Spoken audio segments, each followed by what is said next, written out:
مختصر اذکار جو دن کے آغاز اور اختتام پر پڑھنے چاہیے۔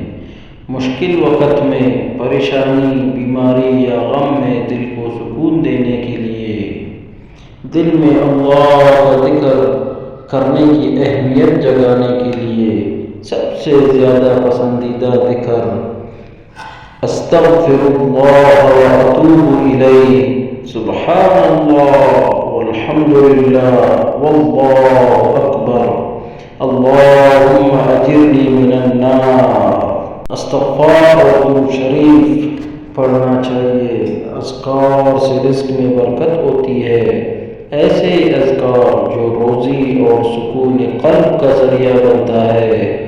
موت کو یاد رکھنے والے انسان کو دنیا کی محبت سے بچانے کے لیے ربیع الاول کے مہینے میں اپنی مغفرت کروائیے، اللہ سے مانگے، اللہ پاک اپنے حبیب کے صدقے سب کچھ عطا فرمائے گا انشاءاللہ، آمین ثم آمین۔